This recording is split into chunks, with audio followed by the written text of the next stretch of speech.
Hi friends, welcome back to my channel. ಹೇಗಿದ್ದೀರಾ ಎಲ್ಲರೂ? I hope ಎಲ್ಲರೂ ಚೆನ್ನಾಗಿದ್ದೀರಾ ಅಂದ್ಕೊತೀನಿ. ಇವತ್ತು ನಾನು ಕ್ರಿಸ್ಪಿಯಾಗಿ ಹಾಗೆ ಟೇಸ್ಟಿಯಾಗಿ ಫಿಶ್ ಕಬಾಬ್ನ ಹೇಗೆ ಮಾಡ್ಕೊಳ್ಳೋದು ಅಂತ ಈ ವಿಡಿಯೋದಲ್ಲಿ ತೋರಿಸ್ತಾ ಇದ್ದೀನಿ. ನಿಮ್ಮೆಲ್ಲರಿಗೂ ಈ ವಿಡಿಯೋ ಇಷ್ಟ ಆಗುತ್ತೆ ಅಂದ್ಕೊಂಡಿದ್ದೀನಿ. ಇಷ್ಟ ಆದರೆ ಸಬ್ಸ್ಕ್ರೈಬ್ ಮಾಡ್ಕೊಳ್ಳೋದನ್ನ ಮರಿಬೇಡಿ. ಮೊದಲಿಗೆ ನಾನು ಫಿಶ್ನ ತೊಳ್ಕೊತಾ ಇದ್ದೀನಿ ಚೆನ್ನಾಗಿ.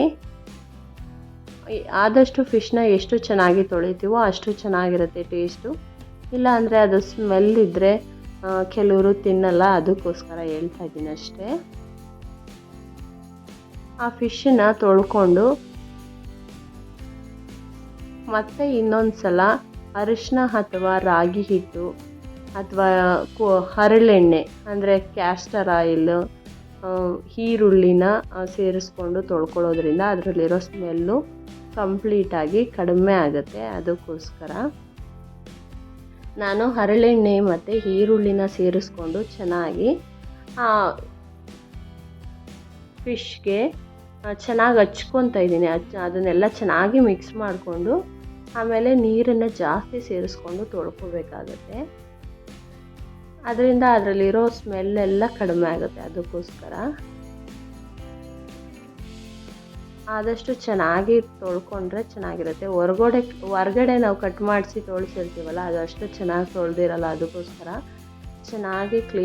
ಚೆನ್ನಾಗಿ ನಾವು ಒಂದು 2ರಿಂದ 3 ಸಲ ತೊಳ್ಕೊಂಡ್ರೆ ಟೇಸ್ಟ್ ತುಂಬ ಚೆನ್ನಾಗಿರುತ್ತೆ.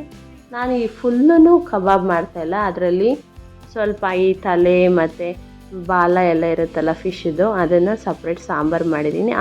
ಆ ರೆಸಿಪಿನೂ ಸಹ ನನ್ನ ಚಾನಲಲ್ಲಿ ಶೇರ್ ಮಾಡಿದ್ದೀನಿ. ನೀವು ಬೇಕಿದ್ರೆ ನೋಡ್ಬೋದು. ಲಿಂಕ್ನೂ ಸಹ ಡಿಸ್ಕ್ರಿಪ್ಷನಲ್ಲೇ ಹಾಕಿರ್ತೀನಿ, ಚೆಕ್ ಮಾಡಿ. ಈಗ ಹೇಗೆ ಮಾಡೋದು? ನಾನು 3.5 kg ಆಗುವಷ್ಟು ಫಿಶ್ ಕಬಾಬ್ ಮಾಡ್ತಾಯಿದ್ದೀನಿ. ಅದಕ್ಕೆ 6 ಪ್ಯಾಕೆಟ್ ಆಗುವಷ್ಟು ಅಂದರೆ 30 ಗ್ರಾಮ್ದು ತೇಜು ಕಬಾಬ್ ಪೌಡರ್ನ ಹಾಕ್ತಾಯಿದ್ದೀನಿ. ಫಿಶ್ ಕಬಾಬ್ ಪೌಡರು ತೇಜು ಬ್ರ್ಯಾಂಡ್ದು ತುಂಬ ಚೆನ್ನಾಗಿರುತ್ತೆ. ಅದಕ್ಕೋಸ್ಕರ ಟೇಸ್ಟ್ ಚೆನ್ನಾಗಿರುತ್ತೆ. ನಿಮ್ಮ ಹತ್ರ ಯಾವ ಪೌಡರ್ ಇರುತ್ತೋ ಅದನ್ನು ಹಾಕ್ಬೋದು. ಮತ್ತು ಒಂದು 50 ಗ್ರಾಮ್ದು 3 ಪ್ಯಾಕೆಟು ಶುಂಠಿ ಬೆಳ್ಳುಳ್ಳಿ ಪೇಸ್ಟನ್ನು ಹಾಕ್ತಾಯಿದ್ದೀನಿ ನೋಡಿ. ಮತ್ತು ಒಂದು 5 ಮೊಟ್ಟೆನ ಸೇರಿಸ್ತಾ ಇದ್ದೀನಿ. ಒಂದು 5 ಮೊಟ್ಟೆನ ಸೇರಿಸೋದ್ರಿಂದ, ಮೊಟ್ಟೆ ಹಾಕಿ ಎಲ್ಲ ಮಾಡೋದ್ರಿಂದ ಟೇಸ್ಟು ತುಂಬ ಚೆನ್ನಾಗಿರುತ್ತೆ. ಯಾವುದೇ ಮಸಾಲೆ ಸಹ ಎಣ್ಣೆಲಿ ಬಿಟ್ಕೊಳ್ಳಲ್ಲ, ತುಂಬ ಚೆನ್ನಾಗಿ ಕೋಟಿಂಗ್ ಕೂರುತ್ತೆ. ಅಂದರೆ ಕರಿಬೇಕಾದ್ರೂ ಸಹ ಅಂದರೆ ಕ್ರಿಸ್ಪಿಯಾಗಿ ಮೇಲೆಲ್ಲ, ಒಳಗಡೆ ಜ್ಯೂಸಿಯಾಗಿ ಒಳ್ಳೆ ಸಾಫ್ಟಾಗಿ ಈ ಫಿಶ್ ಬರುತ್ತೆ. ತುಂಬ ಚೆನ್ನಾಗಿ ಬರುತ್ತೆ ಈ ಕಬಾಬ್ ರೆಸಿಪಿ.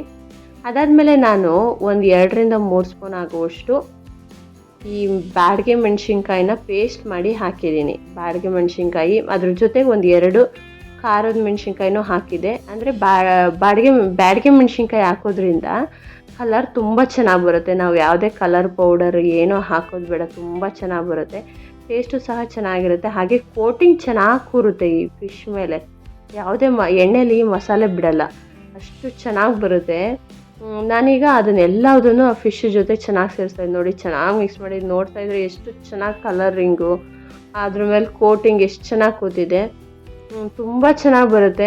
ಪೇಸ್ಟ್ ಅಂದರೆ ಬ್ಯಾಡಗೆ ಮೆಣಸಿನ್ಕಾಯಿನ ಬಿಸಿನೀರಲ್ಲಿ ನೆನೆಸಿ ಪೇಸ್ಟ್ ಮಾಡೋದು ತುಂಬ ಚೆನ್ನಾಗಿರುತ್ತೆ. ಹಾಗೇನೂ ಸಹ ಪೇಸ್ಟ್ ಮಾಡ್ಬೋದು, ಅಂದರೆ ಬಿಸಿನೀರಲ್ಲಿ ನೆನೆಸಿ ಮಾಡಿದ್ರೆ ಚೆನ್ನಾಗಿ ಬರುತ್ತೆ. ಒಂದು ಅರ್ಧ ಗಂಟೆ ಮ್ಯಾರಿನೇಟ್ ಮಾಡಿದ್ರೆ ಆಗುತ್ತೆ. ನಿಮ್ಮ ಹತ್ರ ಟೈಮ್ ಇದ್ದರೆ ಒಂದು 3 ಅವರು ಮ್ಯಾರಿನೇಟ್ ಮಾಡ್ಬೋದು. ನಾನೀಗ ಎಣ್ಣೆನ ಕಾಯಕ್ಕಿಟ್ಕೊಂಡಿದ್ದೀನಿ. ಎಣ್ಣೆನ ಕಾಯಕ್ಕಿಟ್ಕೊಂಡು ನಾನು ಹತ್ರ 1 kg ಆಗೋಷ್ಟು ಎಣ್ಣೆನ ಕಾಯಕ್ಕಿಟ್ಕೊಂಡಿದ್ದೆ. ಅಂದರೆ ಜಾಸ್ತಿ ಮಾಡ್ತಾ ಇದ್ನಲ್ಲ, ಅದಕ್ಕೋಸ್ಕರ. ಅದು ಕಬಾಬ್ ಆಗ್ತಾಯಿದ್ರೆ ಕಬಾಬ್ ಫುಲ್ ಖಾಲಿ ಆಗ್ತಾಯಿದ್ವು, ಅಷ್ಟು ಚೆನ್ನಾಗಿದ್ವು.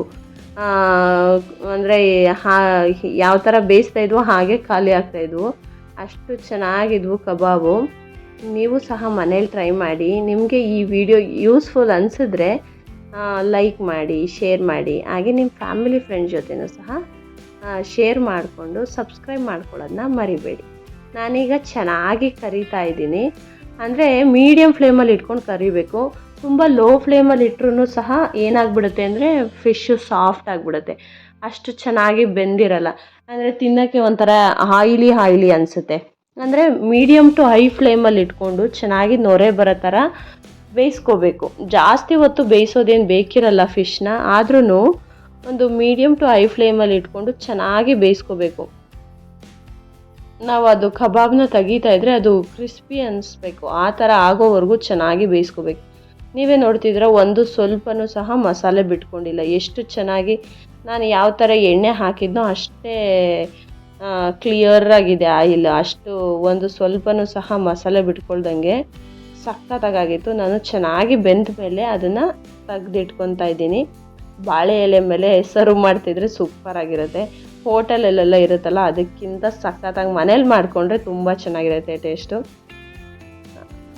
ಅದನ್ನು ಈರುಳ್ಳಿ, ನಿಂಬೆಹಣ್ಣು ಮತ್ತು ಸೌತೆಕಾಯಿ ಜೊತೆ ಸರ್ವ್ ಮಾಡಿದ್ರೆ ಟೇಸ್ಟು ಸೂಪರಾಗಿರುತ್ತೆ. ನಿಮ್ಮೆಲ್ಲರಿಗೂ ಈ ವಿಡಿಯೋ ಇಷ್ಟ ಆಯಿತು ಅಂದ್ಕೊತೀನಿ. Thank you.